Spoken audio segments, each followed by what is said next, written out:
class, welcome to the product science classes, and today we will study of the class 9 biology nutrition chapter. What is nutrition? मैं पहले आपको ऐसे ही बताती हूँ nutrition होता क्या है। हम जो भी चीज खाते हैं, ठीक है, कुछ भी दाल रोटी सब्जी दूध एग, कुछ भी जो हम खाते हैं तो जो उससे हमें मिलता है, हमारी बॉडी जो उससे न्यूट्रिशन अब्सॉर्ब करती है, जैसे एग से प्रोटीन मिलता है, ठीक है, राइस से कार्बोहाइड्रेट स्टार्च ये सब मिलता है, हमें पोटैटो से स्टार्च मिलता है, ऑरेंज खाया तो विटामिन सी मिला। तो जो भी चीज हमें जिन चीजों से मिलता है वो उसका क्या होता है, न्यूट्रिशन होता है, और हमारी बॉडी के लिए वो न्यूट्रिएंट होता है, ठीक है। हमारी बॉडी उसे न्यूट्रिशन के फॉर्म में लेती है और उसके लिए वो न्यूट्रिएंट होता है, ठीक है। It means supply of essential organic and inorganic chemical compounds to the body. Nutrition का मतलब होता है सप्लाई ऑफ एसेंशियल, जितने की जरूरत है ऑर्गेनिक और इनऑर्गेनिक केमिकल कंपाउंड्स में हमारी बॉडी को, जो हमें खाने से मिलती है, हमारी जो हम खाते हैं जिन चीजों से, या हमारे अंदर कोई कमी है उन चीजों को पूरा करने के लिए, ये सब चीजें हमारी क्या कहलाती हैं, उसकी chemical compounds. Food any substance which we eat or drink and which contains the nutrients। जो भी सब्सटेंस हम खाते हैं या पीते हैं, ड्रिंक करते हैं या ईट करते हैं, और जो हमारी बॉडी क्या करती है उसको ले लेती है, वो जिनमें और क्या होना चाहिए, बॉडी लेने के साथ साथ उनमें न्यूट्रिएंट्स भी होने चाहिए, वो हमारे कहलाते हैं मिल्क, ब्रेड, एग, बहुत सारी चीजें, फिश, नॉनवेज है, बहुत सारी चीजें जो भी हम खाते हैं पीते हैं वो सारी चीजें हमारी फूड में आती है। और जो इस फूड से हमें मिलता है वो होता है न्यूट्रिशन, ठीक है।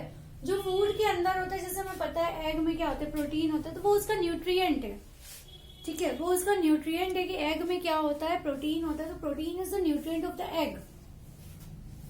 Balance diet, it is one which contains all the principal constituents of food in proper quantity for a particular person. Balance diet क्या होती है, जैसे कि एक बच्चा होता है, ठीक है, न्यूबॉर्न बेबी है, उसको हमें क्या देना है, कब देना है, ये सारी चीजें उसकी एक डाइट बना देते हैं ना। जैसे 6 मंथ तक बेबी को सिर्फ मिल्क ही देते हैं, मिल्क देते हैं क्योंकि वो सिर्फ वही डाइजेस्ट कर पाता है, ज्यादा कुछ जितनी हैवी चीज अगर दोगे तो उसका, क्योंकि वो वेल डेवलप उसके ऑर्गन्स नहीं होते हैं, मतलब जो उसका डाइजेशन होता है, डाइजेशन ऑर्गन्स वो वेल डेवलप नहीं होते हैं, तो वो हैवी चीजों को जल्दी से डाइजेस्ट नहीं कर पाते, इसलिए मिल्क दिया जाता है।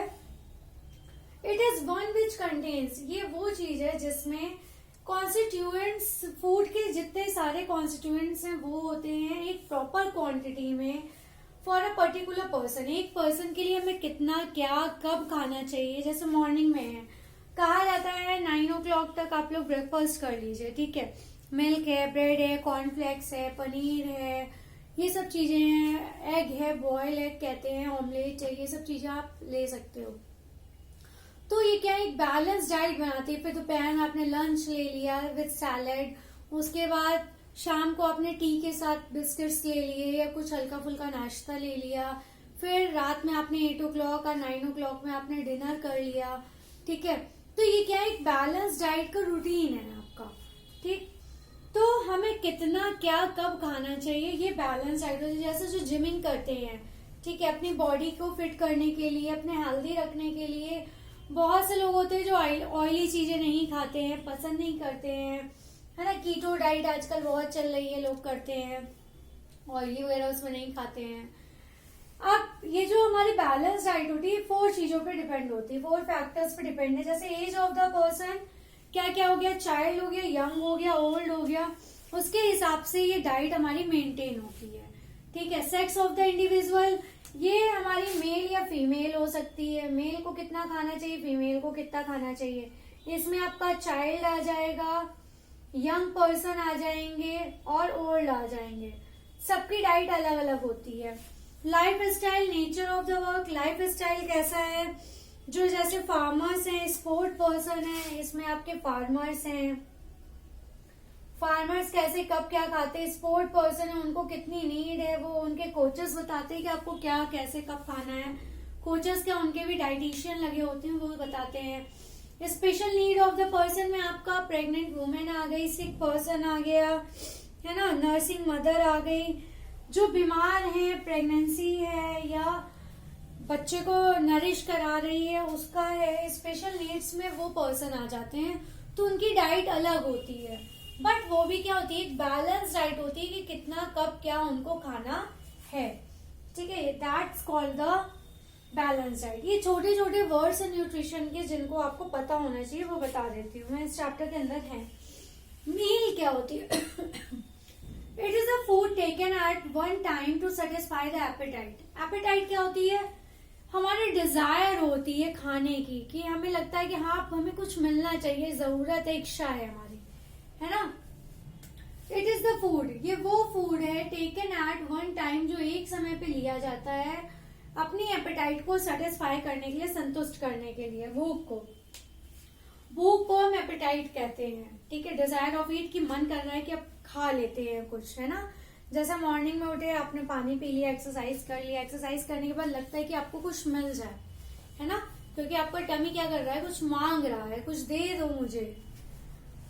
Hunger, uneasy sensation due to lack of food. ये अनईजी सेंसेशन होता है, किसकी कमी को पूरा करता है? खाने की कमी जो होती है, जैसे भूख लगी है उसकी कमी, उसको फुलफिल करना हमारा फूड हो गया, न्यूट्रिशन हो गया। हंगर जो लग रही है, जो फीलिंग होती है भूख की, वो हंगर कहलाती है। अब है नीड ऑफ न्यूट्रिशन। न्यूट्रिशन की नीड किनको किनको है और किस लिए होती है? न्यूट्रिशन हमें क्यों जरूरी होता है, क्यों दिया जाता है, क्यों लिया जाता है, ये यहाँ पे बताया है।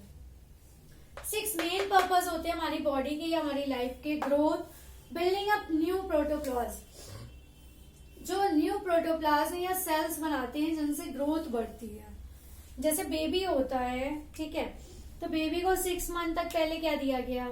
मिल्क दिया गया, उसके बाद उसे वाटर, दाल का पानी, चावल का पानी, फ्रूट्स पीस के उसका जूस निकाल के, मतलब लिक्विड डाइट जितना ज्यादा से ज्यादा हैवी में हम दे सकते हैं, है ना। तो उससे क्या होता है, उसकी प्रोटोप्लाज्म बढ़ते हैं, उनके सेल्स की ग्रोथ बढ़ती है, ये सब चीजें ग्रोथ में आती हैं। रिपेयर, जैसे गिर गए, हमारी बॉडी के अंदर सेल्स भी क्या होती हैं, टूटती फूटती रहती हैं, उनको रिपेयरिंग के लिए भी न्यूट्रिशन चाहिए। Providing material for the repair of worn out और इंजर्ड सेल्स। प्रोवाइडिंग मटेरियल, इनको क्या ये प्रोवाइड कराते हैं? मटेरियल प्रोवाइड कराते हैं for the repair of worn out, जिससे ये क्या हो जाए, टूटी फूटी फटी हुई जितनी भी हमारी स्किन या सेल्स हैं, उन सबको ये क्या करते हैं, बनाते हैं, उनको जोड़ने का काम करते हैं, ठीक है। Energy, providing energy needed by the body. Body को एक एनर्जी की जरूरत होती है to carry out various life function, जिससे कि लाइफ के वो फंक्शंस पूरे कर सके, काम कर सके, दैट्स कॉल्ड द एनर्जी, ठीक है। जब हम कोई काम करते हैं तो हमारी एनर्जी तो निकलती है। आप दौड़ रहे हो तो भी एक एनर्जी आपकी निकल रही है, आप कोई काम कर रहे हो, जैसे मैं पढ़ा रही हूँ तो मेरी एनर्जी बोलने में जा रही है, लिखने में जा रही है, तो ये एनर्जी ही तो लग रही है, बिना एनर्जी के हम कुछ भी नहीं कर सकते हैं। मेंटेनेंस क्या होता है? केमिकल कंपोजिशन ऑफ सेल, मतलब मेंटेनेंस मतलब होता है जो सेल्स के केमिकल कंपोजिशन, उनको मेंटेन रखने के लिए भी न्यूट्रिशन की जरूरत पड़ती है। सेल्स को बनाने के लिए या टिश्यू को बनाने के लिए, किसी भी चीज की हमारी बॉडी में अगर टूट फूट है, कुछ भी है, तो उसको रिकवर करने के लिए न्यूट्रिशन की जरूरत होगी। तो वो मेंटेनेंस हमारा क्या है, केमिकल कंपोजिशन को पूरा बनाने रखने के लिए सेल्स के, वो कहलाता है मेंटेनेंस।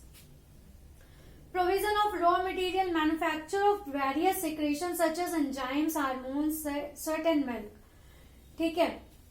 रॉ मटेरियल को प्रोवाइड, जो रॉ मटेरियल्स होते हैं, जैसे हमारे अंदर क्या क्या बनता है, एंजाइम, हार्मोन, स्वेट, पसीना, मिल्क, फीमेल्स के अंदर मिल्क सिक्रेट होता है ना आफ्टर बेबी बर्थ के बाद, तो उन सब चीजों के लिए एक न्यूट्रिशन की जरूरत होती है। और उसके बाद एक पॉइंट इसमें और है, वो मैं इधर बता देती हूँ, प्रोटेक्शन का, जो डिजीजेस से हमें प्रोटेक्ट करते हैं, ठीक है, प्रोटेक्ट करेंगे, वो क्या होगा, प्रोटेक्शन कहलाएगा हमारा।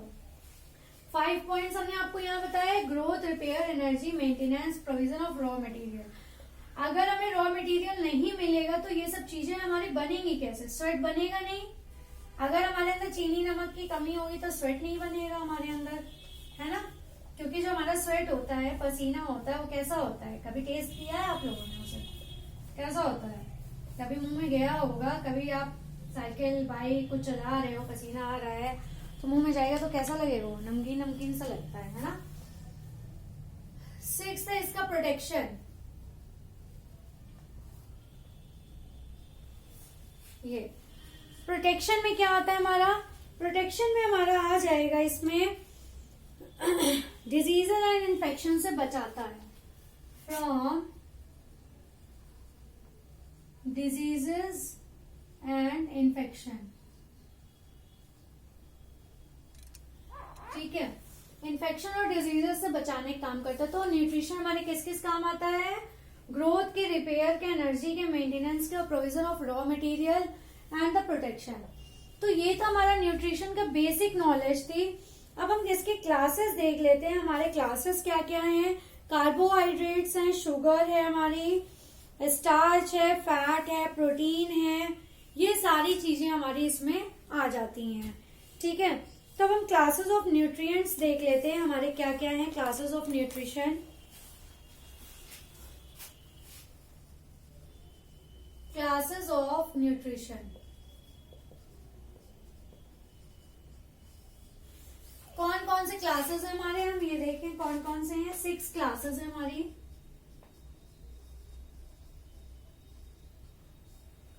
ठीक है, 6 क्लासेस में क्या क्या आ जाएंगे? मैंने ब्लैक में ब्लू कलर का ढक्कन लगाया, ऊपर मैं ढूंढ रही हूँ। ठीक है, इसमें हमारा सबसे पहले आ जाएगा कार्बोहाइड्रेट। ओके, उसके बाद हमारी आ गई शुगर। कार्बोहाइड्रेट्स, शुगर, कार्बोहाइड्रेट के अंदर ही शुगर आ जाएगी। फैट्स, प्रोटीन्स, मिनरल सॉल्ट्स, उसके बाद विटामिन्स और वाटर। ठीक है, ये हमारी 6 हैं जो क्लासेस हैं इसकी। ठीक है, carbohydrates, fats, proteins, mineral salt और विटामिन्स और वाटर। कार्बोहाइड्रेट्स क्या होते हैं? इसमें हाइड्रोजन और ऑक्सीजन का क्या होता है? रेशियो होता है हमारा। ठीक है, क्या होते हैं इसके अंदर? हमारे रेशियो होता है। किसका किसका? अब हम इसके बारे में आपको बताएंगे, कार्बोहाइड्रेट के बारे में। ठीक है, ये पॉइंट्स बता दिए थे। कार्बोहाइड्रेट के बारे में सुनिए। जो कार्बोहाइड्रेट्स होते हैं are the compounds of carbon, hydrogen and oxygen. Are the compounds of carbon, hydrogen and oxygen. Chemistry bio के अंदर जरूर आती है। ठीक है, केमिस्ट्री के अंदर बायो आए चाहे ना आए, लेकिन बायो के अंदर केमिस्ट्री जरूर आपको मिलेगी देखने को। तो इसमें हमारे कार्बन, हाइड्रोजन, ऑक्सीजन होते हैं। With hydrogen and oxygen, with hydrogen and oxygen, it's ratio is 2:1। इसका रेशियो क्या होगा? इसका रेशियो होगा 2:1। They are oxidised in the cells to release energy. ये ऑक्सीडाइज हो जाते हैं, oxidised in the cells to give energy. ये ऑक्सीडाइज हो जाते हैं और क्या देते हैं हमारी बॉडी को? कार्बोहाइड्रेट जब ऑक्सीडाइज होता है तभी हमारी बॉडी को एनर्जी देता है। ठीक है, इनमें हमारे क्या क्या आते हैं? Carbohydrates includes sugar, starch. Sugar हमें इंस्टेंट एनर्जी देती है, हमेशा याद रखिएगा। ठीक है, और सेल्यूलोज। सेल्यूलोज हमारी ग्रीन लीव्स वगैरह में बहुत पाया जाता है ना। Sugar, starch and cellulose. जो कार्बोहाइड्रेट्स होता है the principal energy source in the body. It is the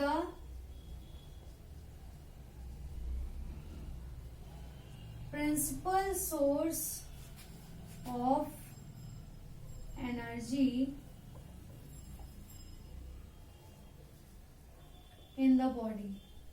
हमारी बॉडी में ये प्रिंसिपल सोर्स होता है, मतलब मेन सोर्स होता है हमारी बॉडी की एनर्जी को बनाने के लिए, हमारी बॉडी में एनर्जी जनरेट करने के लिए, ठीक है। तो इसका शुगर, स्टार्च, ये हम कल डिस्कस करेंगे। आज के लिए बस इतना ही। Please like share subscribe my channel. Thank you class, take care.